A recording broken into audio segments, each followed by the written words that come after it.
Hola, muy buenas tardes, bienvenidos a un nuevo capítulo. El día de hoy vamos a hablar de las matemáticas y el conocimiento. Estoy muy agradecida y sí, agradecida porque tenemos tres invitados muy especiales. El primero es el profesor Esteban Rodríguez. Hola, buenas tardes. Tenemos a un compañero que es Alexis Pedrosa. ¿Qué onda? Aquí andamos. Y por último tenemos a Daniela Ramírez. Sí. Bueno, para empezar este podcast me gustaría preguntarles por qué eligieron el tema de las matemáticas, qué les llama la atención o cuál es su rama favorita, cualquiera. No, pues básicamente yo escogí aquí las matemáticas porque pues es una materia que, bueno, en lo personal, aunque me cause algo de desafío, siento que es lo que me gusta, ¿no? El desafío y el saber que hay aún más por aprender. Yo, la verdad considero que es una de las materias que podrían complicarse menos. Y es por eso que las elegí.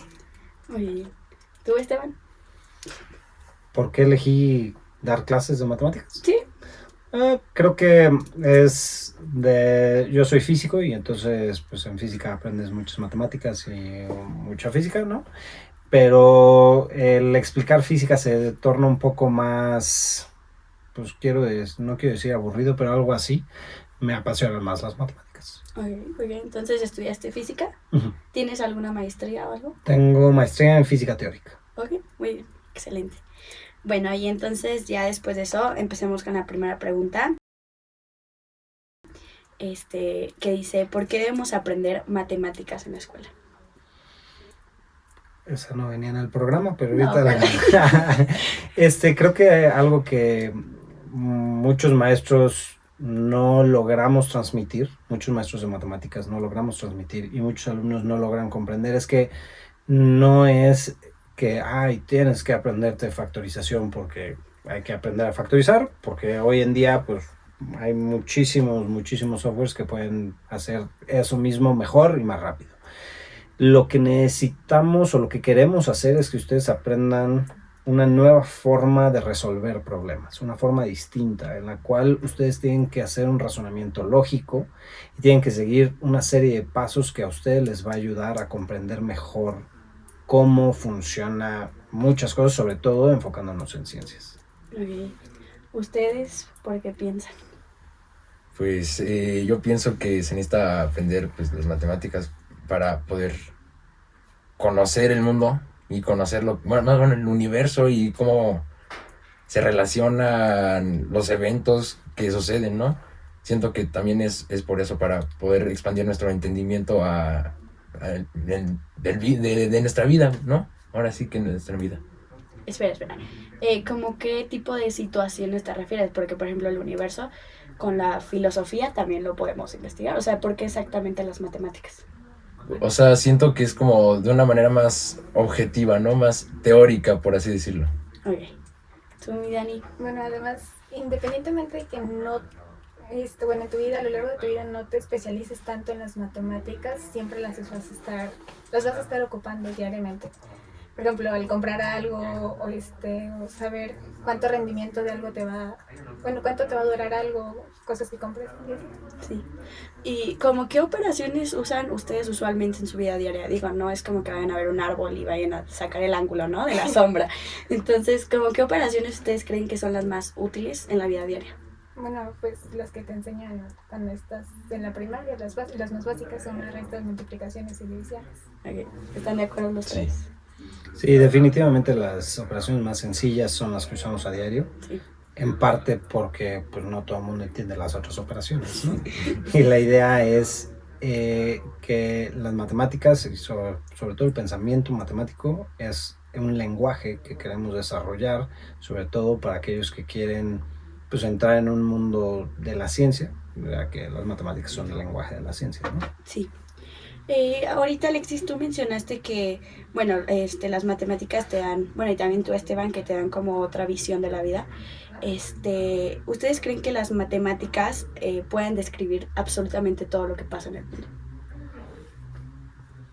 yo creo que tienen la capacidad de describirlas, que no sepamos cómo describirlas es otra cosa, ¿no? Pero definitivamente creo que si hay una manera de describirlas es con matemáticas, que aún no nuestro conocimiento como civilización, llamémoslo así, no haya llegado al punto de poder entender lo que tenemos que describir o cómo describirlo, eso es otra cosa, pero definitivamente creo que las matemáticas sí lo pueden describir.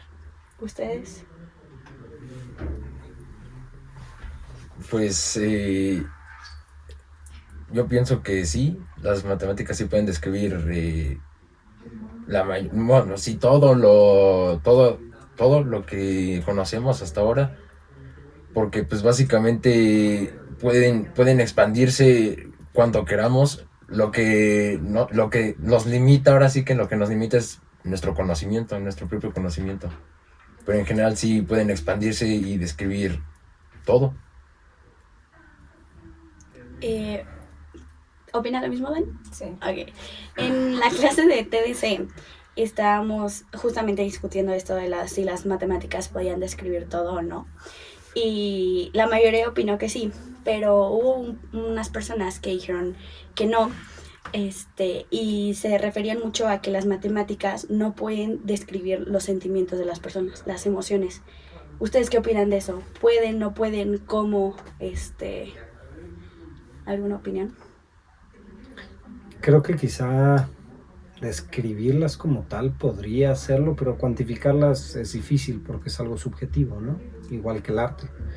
De nuevo, al pensar en las matemáticas como un lenguaje, es como si decimos, oye, pues es que no han escrito todavía la mejor obra, no sé, en español, ¿no? Va a alguien a escribir algo todavía mejor que lo que escribió, no sé, Cervantes o algo por el estilo. Pues sí, probablemente sí, o sea, tenemos las herramientas para hacerlo, pero todavía no sabemos cómo hacerlo. Entonces, creo que no es las matemáticas directas, sino las matemáticas ayudan a las ciencias que van a poder eventualmente describir los sentimientos.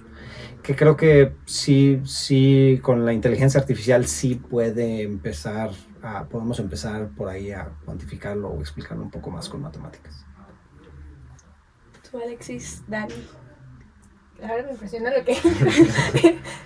Sí, de hecho yo también le había dicho a mi compañera, de hecho ella dijo que fue ella, que por ejemplo, cuando tú estás con un doctor, vas con un doctor y te pregunta que, no, pues, ¿cuánto dolor tienes, no? Del 1 al 10, ¿no?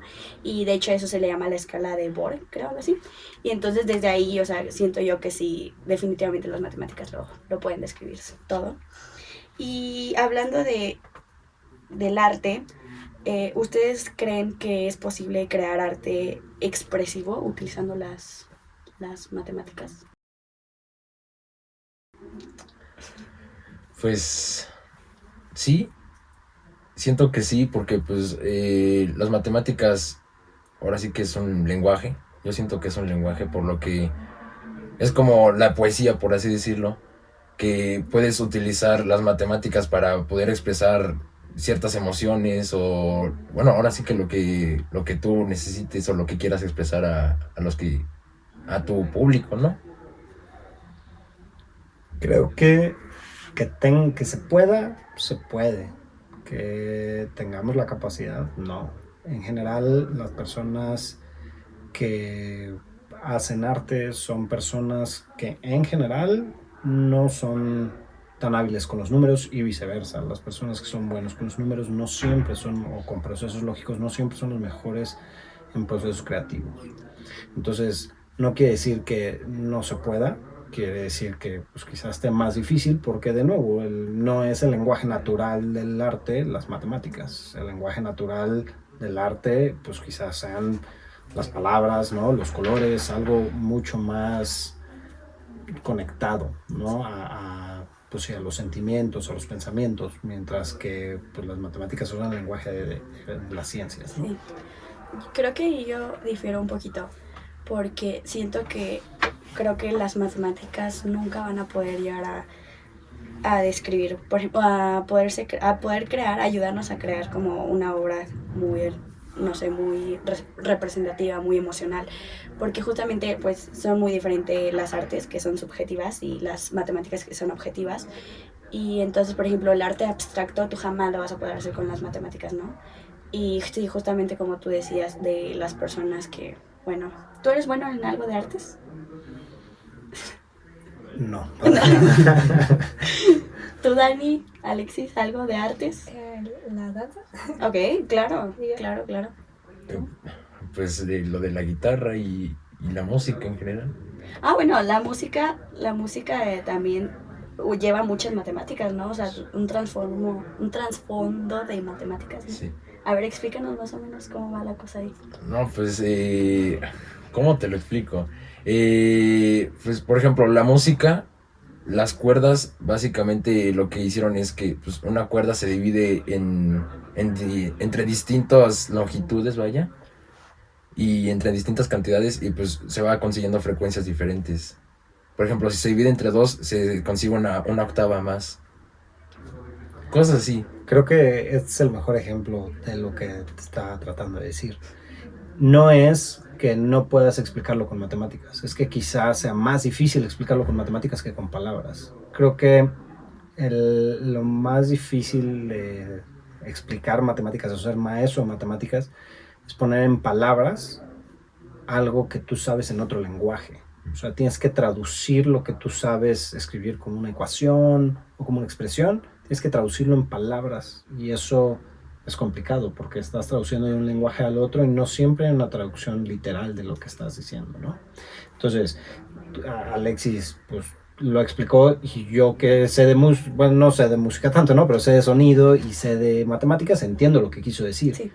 Pero creo que quizá no ha quedado tan claro para quien no sepa de alguna de las dos cosas. ¿Por qué? Porque no estamos usando el lenguaje que nos es más natural para explicarlo. Sí. Dani, en la danza más o menos, ¿cómo crees que se usan las matemáticas? Bueno, más que nada, por ejemplo, en la acrobacia aérea tienes que llegar a una cierta cantidad de altura y saber cuánto tú mides para, pues, cuando hagas, por ejemplo, una caída o un dinámico, no llegar al suelo y llegar al nivel aceptable. Ok, muy bien. Sí, y aparte creo que también la música, bueno, no es como de que hoy me voy a sentar a hacer música, ¿no? Lleva también de que cuántos compás son, las notas, a qué ritmo, a qué tiempo, o sea, creo que sí tiene mucha complicación el hacer también música.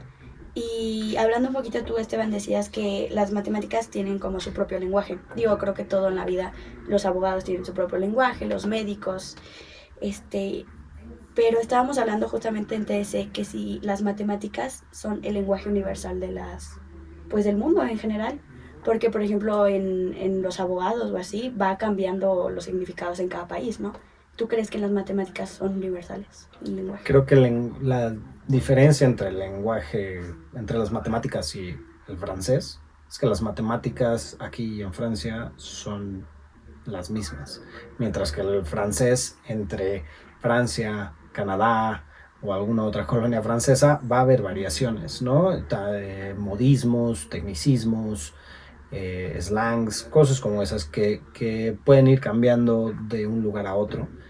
Creo que las matemáticas son un lenguaje en sí mismo y que son el lenguaje es un lenguaje que por lo menos como humanos nos hemos puesto de acuerdo que todos vamos a decirlo, vamos a escribirlo de la misma manera, llamémoslo así. ¿Ustedes, niños? Es igual que Esteban. Bueno, pues siento, bueno, además, o sea, sí pienso igual que Esteban, pero pues siento que es como también como las ciencias ahora sí. Por ejemplo, la química, el hierro se va a seguir escribiendo igual de Fe en Francia o en Canadá, China, Japón, lo que quieras. O sea, es como sí, o sea, las matemáticas es como las ciencias, en cualquier lugar siguen siendo igual. Bueno, y por ejemplo, ya me acuerdo que cuando yo estaba en mi otra escuela, nos enseñaban, por ejemplo, de mi otra escuela aquí, nos enseñan como diferentes formas de hacer las cosas, pero al fin y al cabo, pues tienen que ser al menos los mismos resultados, ¿no? Pero a veces, por ejemplo, siento yo que las matemáticas no son tan específicas. ¿Ustedes qué piensan? ¿Están de acuerdo? ¿No? ¿Por qué? ¿A qué te refieres? ¿Me puedes dar un ejemplo? Sí, por ejemplo, que... Vamos a pensarlo mejor. Es que va a dar algo de medir, pero el medir tiene que ser específico. Creo que hay veces en los que hay muchos problemas en los que utilizamos las matemáticas, en los cuales no sabemos, o la única manera de saber si lo que estás haciendo es correcto es tú justificártelo a ti mismo. Y eso es un proceso complicado, porque en general uno piensa las cosas y a veces, gracias a clases como TDC, uno empieza a pensar si lo que está, o se pone a reflexionar si lo que está pensando es válido o no. Pero en muchas otras áreas uno lo que piensa lo hace y ya está, y lo da por sentado. Mientras que en las matemáticas, pues como son temas quizá que como consideramos complicados, dices, ay, ¿cómo sé si estoy bien? Y la única manera de saber que estás bien no es ni siquiera con la respuesta del libro, que a veces puede estar mal, ¿no? Es tú justificándotelo a ti mismo. Y ese es uno de los procesos más complicados y es de los procesos que tenemos, que creo que es para lo que sirven las matemáticas. Ese pensamiento lógico, a ver, el paso A me lleva al B, lo hice bien, muy bien. Del B al C. Ah, mira, aquí hay un error. Entonces del B no va al C, del B voy al D. Y cosas como esas. Okay. Entonces, por ejemplo, ya ves que, bueno, todos podemos hacer el mismo ejercicio, pero acá aquí nos va a dar, por ejemplo, una diferencia de decimales. ¿Por qué crees que, bueno, generalmente nos dicen que usemos como más exactos todos los dígitos, pero a veces es imposible usar todos los dígitos? ¿Tú crees que si usáramos como más esos específicos dígitos, nos saldrían como más acercado a la realidad? Sí, definitivamente. De hecho, hay una rama de la física que, bueno, no sé, ustedes saben la gravedad, ustedes en los programas lo ponen 9.8 y si bien les va 9.81 y hasta ahí. Pero hay una rama de la física que se dedica a medir con exactitud todas esas constantes universales. Entonces, claro, entre más números, entre más dígitos tengamos, más exacta va a ser la respuesta. Pero también hay un punto en el que uno tiene que evaluar qué tanto vale más esa exactitud que el tiempo que uno le dedica, ¿no? Entonces, pues sí, podríamos escribir pi como con 20, 50, 100 dígitos y hay millares de dígitos que se tienen. Pero eso no quiere decir que la respuesta me vaya a ser más útil porque es no sé, la millonésima parte es más exacta. Habrá campos o momentos en los que sí necesitemos esa exactitud, pero para la vida diaria no. Ok. Hablen un poquito más, ¿por qué tan serios? Oigan, no comemos, no nada, ¿eh? Aquí estamos en confianza. Y también en la clase de TS me gustaría que participaran los tres. Estábamos diciendo que, por ejemplo, una compañera, no voy a decir quién, ¿verdad? Dijo que cuando le decía a su novio, no, es que te amo de aquí al infinito, ¿no? Y me acuerdo que tuvieron una discusión entre ella y su novio porque decían de que no, es que, decían de que te amo al infinito al cuadrado, ¿no? Pero estábamos en discusión porque se supone que el infinito, pues, es un número, pues, infinito, ¿no? Que no tiene final, vaya, ni inicio, ¿no? Según yo tampoco ni inicio ni final. O si tiene inicio.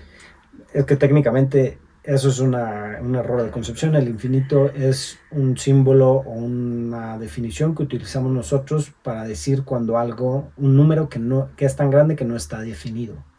O sea, no hay, nunca llegas a él, pero no es porque siempre se esté siendo más grande, sino porque no sabemos dónde está. No sé si me explico. Sí. Es tan grande que no sabemos dónde está. Entonces sería correcto decir te quiero de aquí al infinito al cuadrado, o no, porque no es un número. A ver, mis alumnos que me contesten. A ver, por favor. Pues siento que sí, porque pues siento que sí, pues porque como dijo Esteban, el infinito pues es un número que es tan grande que pues no sabemos exactamente dónde está, pero no necesariamente significa que es todos los números, por así decirlo. Así que pues, o sea, sí puede cambiar de valor el infinito, pero tampoco es que tenga, o sea, tampoco es que infinito al cuadrado esté incorrecto, ¿sabes? Quedamos igual, Alex. Cerca. Yo, por ejemplo, yo no considero tanto que sea feo ponerlo al cuadrado, porque, o sea, por ejemplo, no sabes O sea, como dicen ustedes, no sabes hasta dónde llega. Entonces, si no sabes hasta dónde llega ese número, puede ser, por ejemplo, puede ser un infinito. Pongámosle un ejemplo, está muy absurdo el ejemplo. Digamos que tu infinito puede ser como 4, ¿no? El cuadrado de ese número va a ser 16, ¿no? ¿Y qué tal si el infinito en este caso es el 16? Entonces, si lo pones al cuadrado, va a ser otro número. Sí, muy bien, muy bien. Bueno, traté de ligar pues las matemáticas un poquito más a la vida porque luego nos dijeron que el podcast luego está muy aburrido, entonces pues bueno.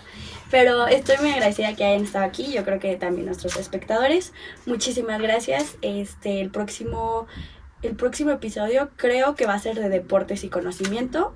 Va a ser nuestra compañera Patti y Jorge. Y pues ya, muchas gracias por estar aquí.